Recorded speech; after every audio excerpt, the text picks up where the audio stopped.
Wir feiern diesen Gottesdienst im Namen Gottes des Vaters und des Sohnes und des Heiligen Geistes. Bitte nehmen Sie Platz. Siehe, dein König kommt zu dir, ein Gerechter und ein Helfer. Mit diesem Wochenspruch aus dem Buch des Propheten Zachariah, Kapitel 9, begrüße ich Sie heute Morgen am ersten Sonntag in Advent ganz herzlich zum Gottesdienst in Unterwaldsheim. Wer hätte gedacht, dass wir dieses Jahr bereits die zweite Advents- und Weihnachtszeit in Zeichen der Corona-Pandemie verbringen werden müssen? Nun gilt die 2G-Regelung in der Kirche, Gottesdienste sollten gekürzt werden und nun ist leider auch noch der Gemeindegesang untergesagt. Wir fahren sozusagen rückwärts. So, das bedeutet, wir werden heute jedes Lied an die Orgel hören, aber in gekürzter Form. Sie können diese selbstverständlich in Ihren Gesangbüchern verfolgen. Die Liedernummer stehen auf der Wand. Und bei Ehre sei dem Vater, wir würden die Melodie hören, aber dann sprechen wir Ehre sei dem Vater und nicht singen heute. Trotz zunehmenden Einschränkungen und Ungewissheit beginnen wir am ersten Advent das neue Kirchenjahr mit Freude. Dies ist die Zeit der Vorbereitung auf Weihnachten und auch die Zeit des Wartens auf unseren König. Und dieser König bringt uns Leben, Hoffnung und Freude. Heute würden wir jetzt in Lied Nummer 17, die erste Strophe, hören. Und ich bitte Sie, wir würden eigentlich diese erste Strophe miteinander sprechen und die erste Kerze anzünden. So, wir hören die Melodie und wir sprechen miteinander. Wir sagen euch an der lieben Advent. So, Lied Nummer 17 probieren wir gemeinsam zu sprechen wie bei dem Psalm. Und Herr Ruder spielt jetzt die Melodie.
In Vertrauen auf Gott beten wir gemeinsam mit Psalm 24 abwechselnd.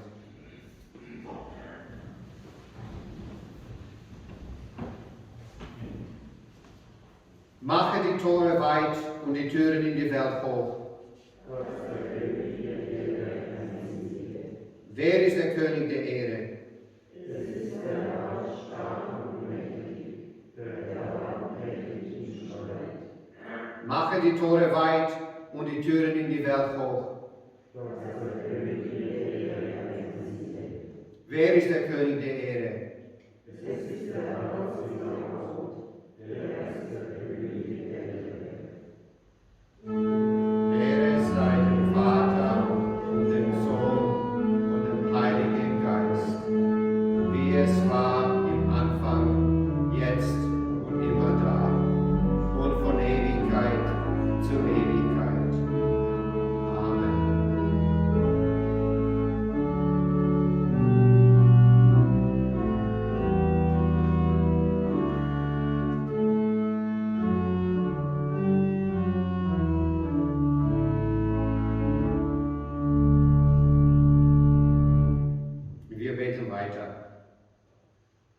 Ganz nah ist dein Wort, Herr unser Gott, ganz nah deine Gnade.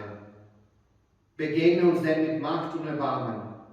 Lass nicht zu, dass wir taub sind für dich, sondern offen mach uns unabhängig für Jesus Christus, deinen Sohn, der kommen wird, damit er uns suche und rette heute und täglich. Amen.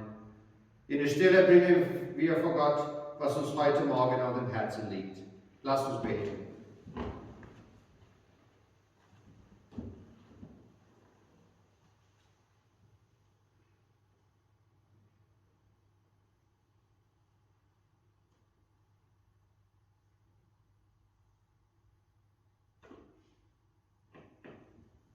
Herr, du hast uns gehört. Nun rede mit uns. Amen.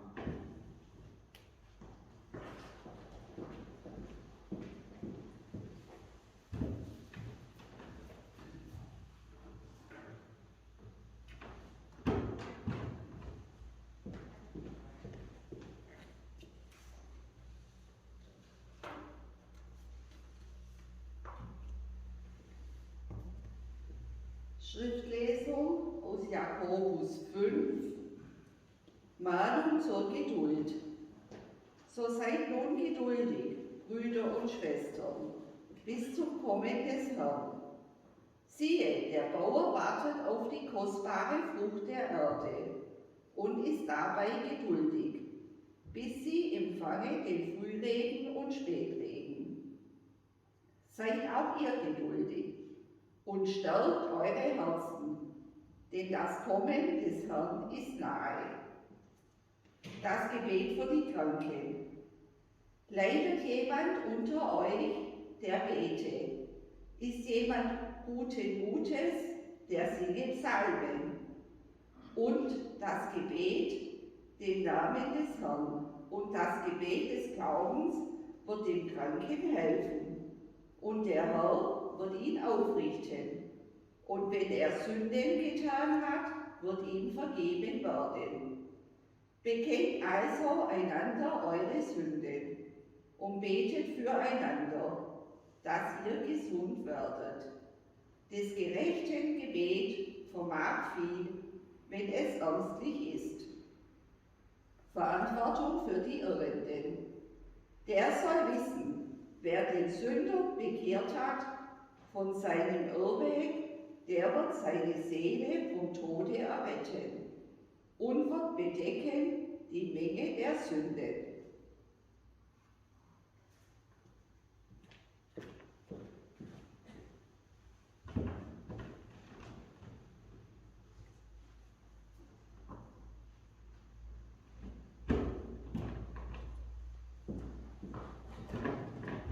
Liebe Gemeinde, als unsere Antwort auf das Heilige Schrift, lasst uns gemeinsam unsere Glaube bekennen.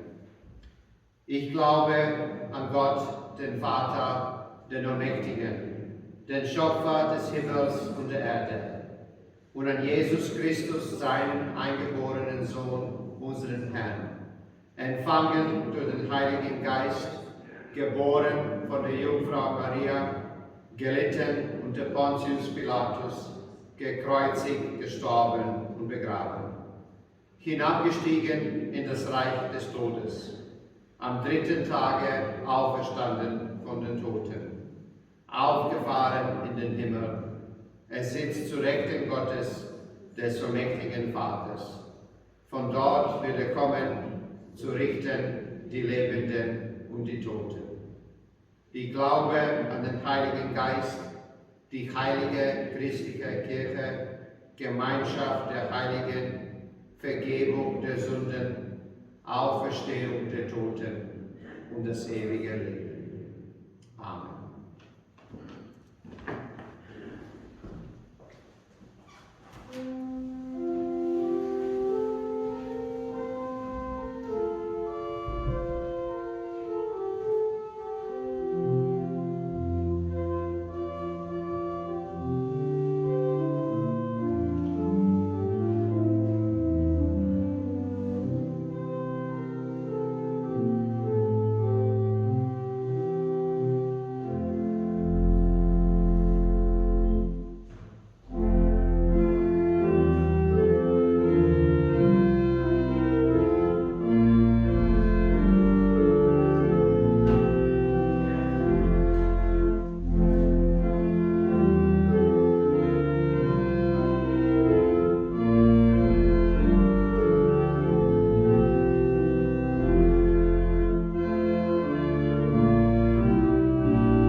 unserem Herrn und Heiland Jesus Christus.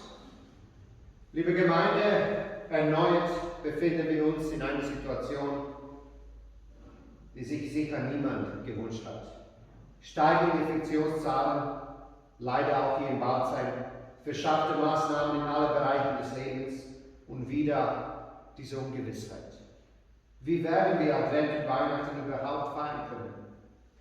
Viele Fragen haben wir und große innere Unruhe, als wir die Nachrichten hören. Die Realität in unserer Welt aufgrund der weltweiten Pandemie und aufgrund weiterer Sorgen wie Klimawandel, wirtschaftlicher Probleme, Krieg und Gewalt sieht gar nicht schön oder beruhigend aus. Aber gerade inmitten dieser Sorgen und beunruhigenden Nachrichten spricht uns das Wort Gottes an. Unser heutiger Predigtext befindet sich im Buch des Propheten Jeremia, Kapitel 23 und lautet: Siehe, es kommt die Zeit, spricht der Herr, dass ich dem David einen gerechten Spross erwecken will. Der soll ein König sein, der wohl regieren und Recht und Gerechtigkeit im Lande üben wird. Zu seiner Zeit soll Juda geholfen werden und Israel sicher wohnen. Und dies wird sein Name sein, mit dem man ihn nennen wird. Der Herr ist unsere Gerechtigkeit. Darum siehe, es wird die Zeit kommen, spricht der Herr, dass man nicht mehr sagen wird, so wahr der Herr lebt, der die Israeliten aus Ägyptenland geführt hat, sondern so wahr der Herr lebt, der die Nachkommen des Hauses Israel heraufgeführt und hergebracht hat aus dem Lande des Nordens und aus allen Landen, wohin er sie verstoßen hatte. Und sie sollen in ihrem Lande wohnen. Siehe, es kommt die Zeit. Verspricht uns dieser Text mehrmals. Die Zeit wird kommen. Da sollten wir keine Zweifel haben. Was Gott verspricht, wird er auch einhalten. Auf sein Versprechen können wir unseren Glauben, unser Leben bauen. Die Zeit wird kommen. Auch wenn wir heute noch nichts davon sehen oder wahrnehmen können. Auch wenn es vielleicht noch eine Weile dauern wird. Aber hinter dieser Kulisse, da tut sich schon was. Gott bereitet alles vor, sodass sich sein Versprechen zur rechten Zeit erfüllen kann. So hier in diesem Text von Jeremia, wie auch in unserem Leben hier in Balzheim im Jahr 2021, haben wir mit einem großen Paradox zu tun. Einerseits sehen wir vieles Schlimmes um uns und andererseits hören wir Gottes Stimme und sein Versprechen, dass seine bessere Zeit kommen wird. Finden Sie das nicht komplett paradoxal?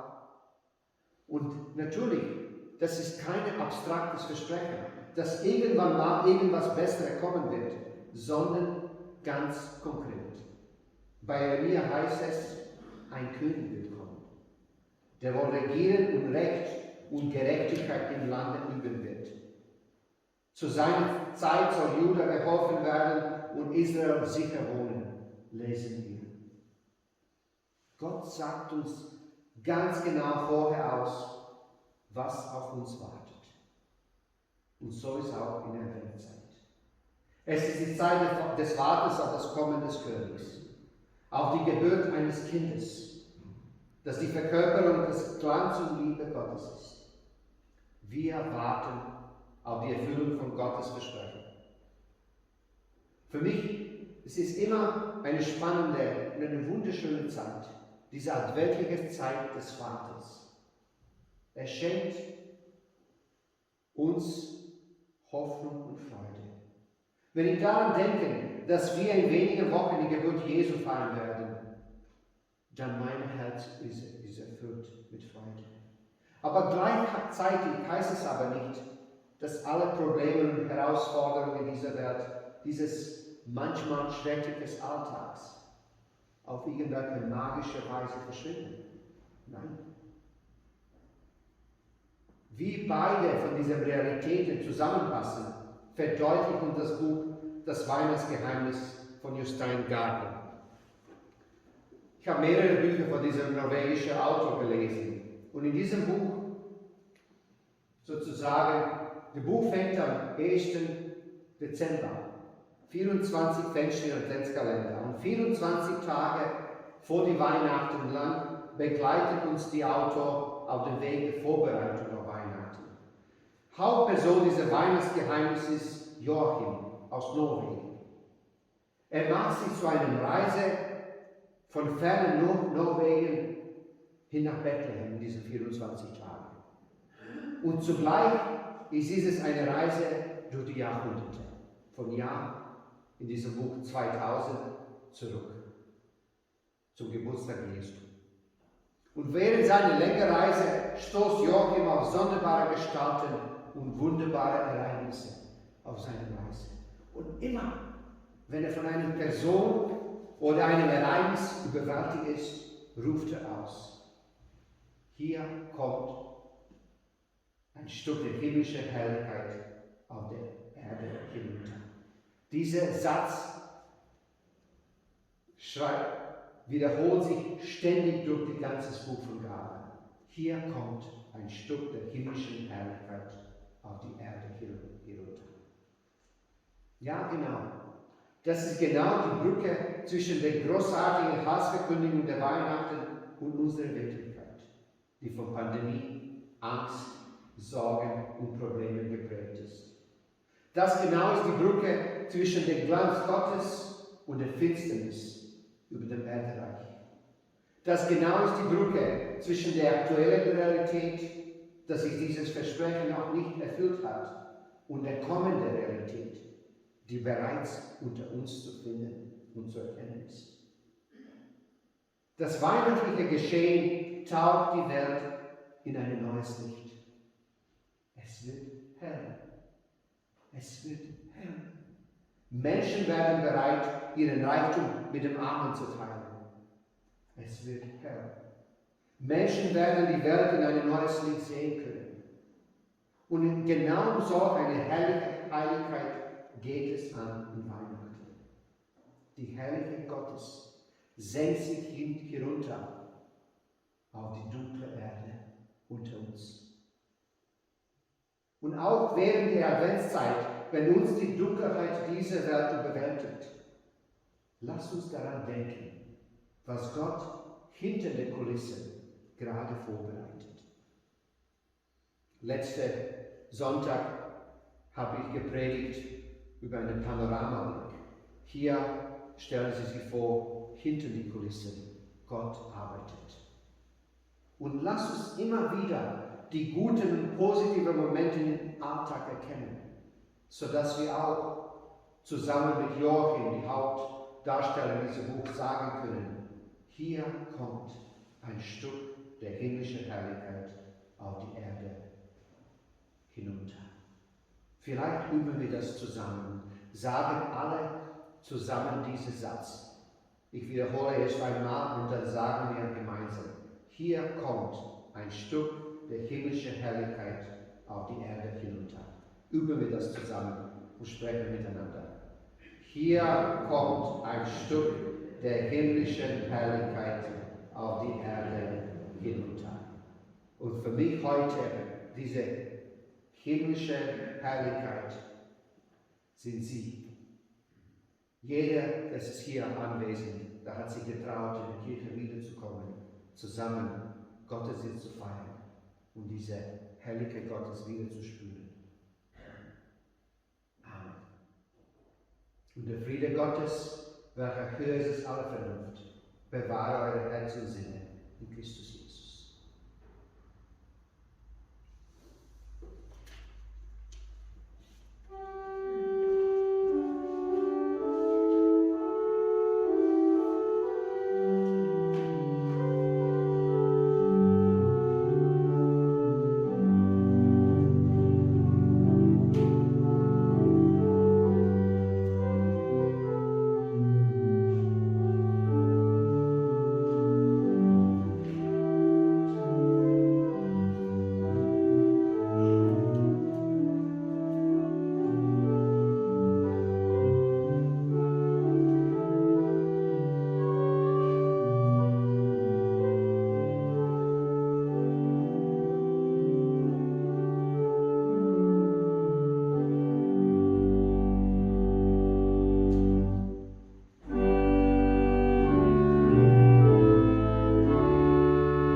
Lasset uns beten. Auf die Worte, wir rufen zu dir, antworten wir gemeinsam mit: Komm, Herr Jesus. So wahr du lebst, Jesus Christus, du Gerechter, wir warten auf dich. Wir sorgen uns um die Zukunft. Jugendliche protestieren, damit unser Planet bewohnbar bleibt. Kinder haben Angst um ihre Familien. Arbeitslose fragen sich, wovon sie leben werden. Obdachlose und Flüchtlinge suchen nach einer sicheren Unterkunft. Für sie hoffen wir an jedem neuen Tag. Die Zukunft braucht dich. Wir rufen zu dir. So wahr du lebst, Jesus Christus, du Gerechter, wir warten auf dich.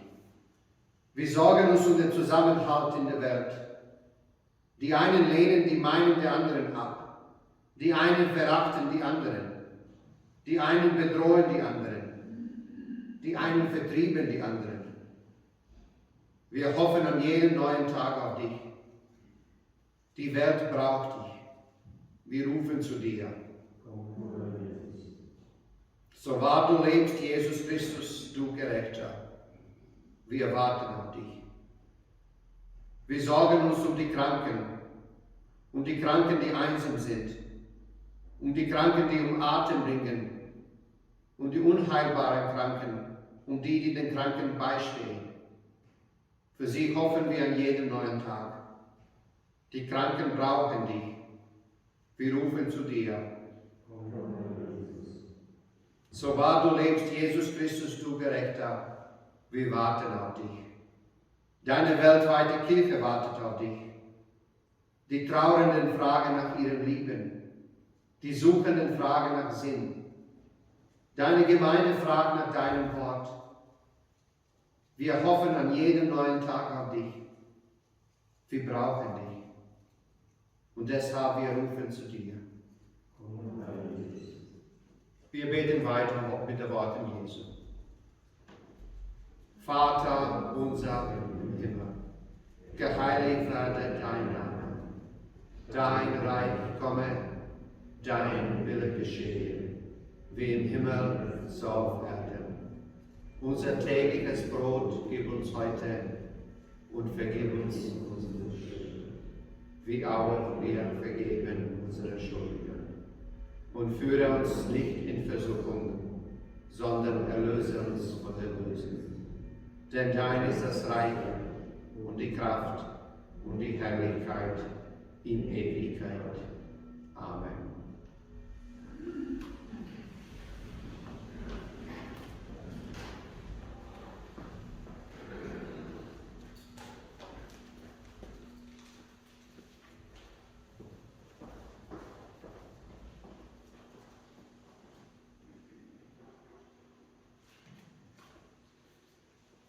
Ich danke allen für die Gestaltung und Hilfe beim Gottesdienst heute.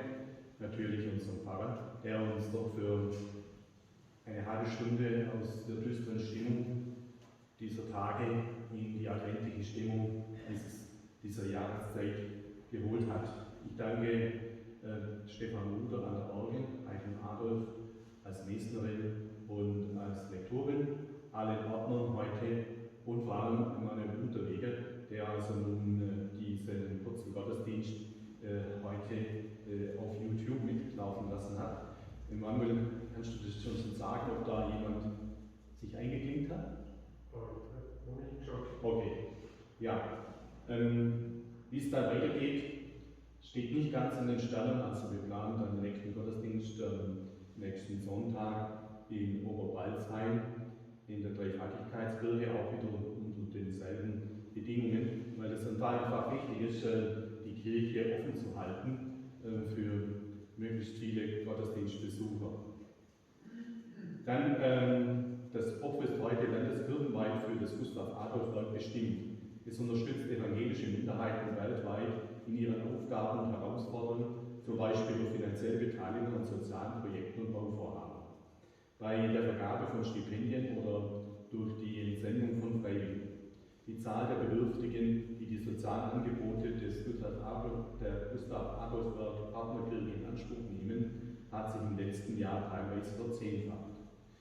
Deshalb bitten wir herzlich, das Gustav Adolf Volk zu unterstützen und darüber hinaus unsere Glaubensgeschwister in den Diaspora-Gemeinden im Gebet zu begleiten.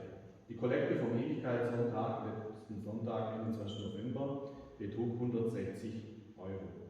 Gott der Herr segne Geber und Gaben. Am kommenden Dienstag, 30. November, ist um 20 Uhr Kirchenchorprobe im Hans-Ehinger-Haus. Mittwoch, ja, danke für die Korrektur. Am kommenden Mittwoch, 1. Dezember, findet vorher 16:30 Uhr der Konfirmandenunterricht im Hans-Ehinger-Haus statt. Dann weise ich nochmal hin auf die Kleidersammlung für Bethel nächsten Freitag und Samstag. Und parallel dazu ist dann am Samstag ab,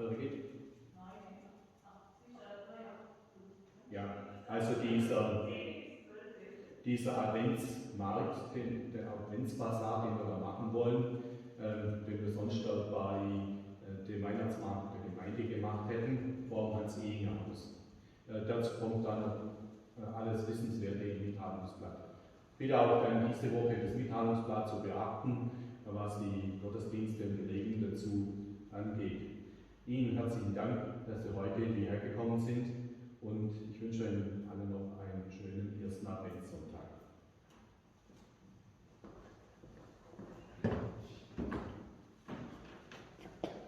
Und zum Schluss empfangt der Segen Gottes.